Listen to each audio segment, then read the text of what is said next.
2023 ജനുവരി 19 Lionel മെസ്സിയും CR7 അവസാനമായി ഒരു മൈതാനത്ത് മുഖാമുഖം വന്നത് അന്നാണ്. PSG-യും റിയാദ് സീസൺ ഓൾ സ്റ്റാർ 11 തമ്മിൽ അരങ്ങേറിയ ഒരു സൗഹൃദ മത്സരമായിരുന്നു അത്. PSG അന്ന് 4-നെതിരെ 5 ഗോളുകൾക്ക് റോണോയുടെ ക്യാപ്റ്റൻസിയിൽ ഇറങ്ങിയ സൗദി ടീമിനെ പരാജയപ്പെടുത്തി. മത്സരത്തിൽ ലിയോ ഒരു തവണ വലകുലുക്കിയപ്പോൾ റോണോ 2 തവണ സ്കോർ ചെയ്തു. അതിനുശേഷം 3 വർഷം പിന്നിട്ടു. മെസ്സി അതിനിടെ ഇന്റർ മയാമിയിലേക്ക് ചേക്കേറി. അന്താരാഷ്ട്ര വേദികളിലോ സൗഹൃദ മത്സരങ്ങളിലോ ഒരിക്കൽ പോലും റോണോ മെസ്സി പോര് പിന്നെ ആവർത്തിച്ചില്ല. ലോകകപ്പിന് തിരശ്ശീല ഉയരുമ്പോൾ ആരാധകരൊക്കെ ഉറ്റുനോക്കുന്നത് ആ ബാറ്റിൽ ഒരിക്കൽ കൂടി ആവർത്തിക്കുമോ എന്നറിയാനാണ്. ലോകവേദിയിൽ ഇരുവരുടെയും ലാസ്റ്റ് ഡാൻസിന് അമേരിക്കയിലെയും മെക്സിക്കോയിലെയും കാനഡയിലെയും മൈതാനങ്ങൾ ഒരുങ്ങിക്കഴിഞ്ഞു. ലോകകപ്പിൽ കോങ്കോയും ഉസ്ബെക്കിസ്ഥാനും കൊളംബിയയും അടങ്ങിയ ഗ്രൂപ്പ് കെയിലാണ് ക്രിസ്ത്യാനോയുടെ പോർച്ചുഗൽ ഉള്ളത്. അൾജീരിയയും ഓസ്ട്രിയയും ജോർദാനും അടങ്ങുന്ന ഗ്രൂപ്പ് ജെയിലാണ് അർജന്റീന. ജൂൺ 16 അൾജീരിയക്കെതിരെയാണ് അർജന്റീനയുടെ ആദ്യ മത്സരം. ജൂൺ 22 ഓസ്ട്രിയയും 27 ജോർദാനെയും നേരിടും. ജൂൺ 17 കോങ്കോയുമായാണ് പോർച്ചുഗലിന്റെ ആദ്യ മത്സരം. 23 ഉസ്ബെക്കിസ്ഥാനെയും 27 കൊളംബിയയും നേരിടും.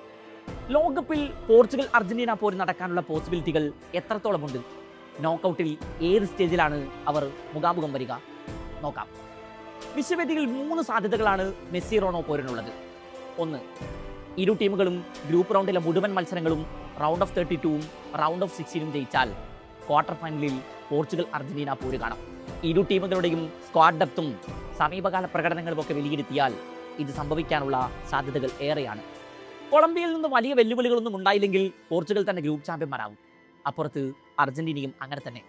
ക്വാർട്ടറിന് മുമ്പ് നോക്കൌട്ടിലെ മറ്റു 2 കടമ്പകളും ഇരു ടീമുകളും കടന്നെത്തിയാൽ ആരാധകർ കാത്തിരുന്ന വലിയ പോരിന് ക്വാർട്ടറിൽ വേദിയൊരുങ്ങും. 2 ഇതിഹാസങ്ങളിൽ ഒരാൾ സെമിക്ക് മുമ്പേ നാട്ടിലേക്ക് വിമാനം കയറും. രണ്ടാമത്തെ സാധ്യത ഇങ്ങനെയാണ്. ഇരു ടീമുകളും ഗ്രൂപ്പിൽ 2ാം സ്ഥാനക്കാരായാണ് ഫിനിഷ് ചെയ്തതെങ്കിലോ റൗണ്ട് ഓഫ് 32 കടന്നാൽ റൗണ്ട് ഓഫ് 16ൽ ഇരുവരും ഏറ്റുമുട്ടാനുള്ള സാധ്യതകൾ ഏറെയാണ്. മൂന്നാമത്തെ സാധ്യതയിലേക്കാണ് ആരാധകർ ഏറെ ഉറ്റുനോക്കുന്നത്. ഇരു ടീമുകളിൽ ഒരു ടീം ഗ്രൂപ്പിൽ 1ാമതായും മറ്റേ ടീം 2ാം സ്ഥാനത്തും ഫിനിഷ് ചെയ്ത ശേഷം ഇരുവരും ഫൈനൽ വരെ മാർച്ച് ചെയ്താൽ ലോകകപ്പ് കലാശപ്പോരിൽ മെസ്സി റോണോ പോര് കാണാം. ഈ സിനാരിയോയിൽ ഫൈനലിന് മുമ്പ് ഇരു ടീമുകളും ഏറ്റുമുട്ടാനുള്ള സാധ്യതകൾ ഇല്ല.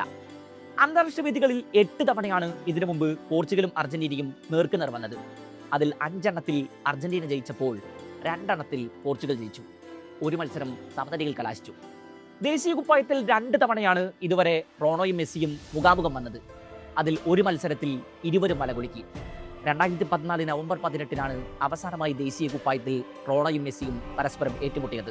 ഓൾഡ് ട്രാഫോർഡിൽ വച്ചരങ്ങേറിയ പോരിൽ പോർച്ചുഗൽ എതിരില്ലാത്ത ഒരു ഗോളിന് വിജയിച്ചു. സ്റ്റോപ്പേജ് ടൈമിൽ റാഫേൽ ഗുരേറോയുടെ വകയായിരുന്നു കളിയിലെ ഏക ഗോൾ.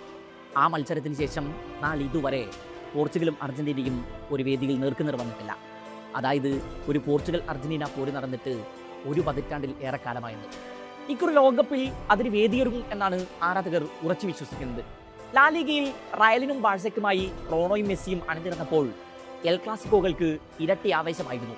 ക്ലബ് ജേഴ്സിയിലും അന്താരാഷ്ട്ര വേദിയിലുമായി ആകെ 36 മത്സരങ്ങളിലാണ് റോണോയും മെസ്സിയും നേർക്കുനേർ വന്നത്. അതിൽ 16 മത്സരങ്ങളിൽ ലിയോ വിജയിച്ചപ്പോൾ 11 എണ്ണത്തിൽ റോണോ വെന്നിക്കൊടി പറിച്ചു. 9 മത്സരങ്ങൾ സമനിലയിൽ കലാശിച്ചു. ഇരുവരും നേർക്കുനേർ വന്നപ്പോൾ 23 ഗോളുകളാണ് മെസ്സി കുറിച്ചത്. 21 തവണ റോണോ വലകുലുക്കി.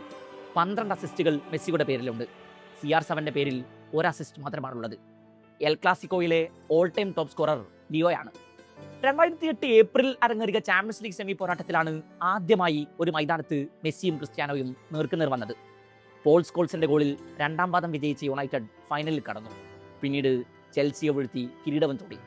തൊട്ടടുത്ത വർഷം UCL കലാശപ്പോരിൽ വീണ്ടും ബാഴ്സയും യുണൈറ്റഡും നേർക്കുനേർ വന്നു.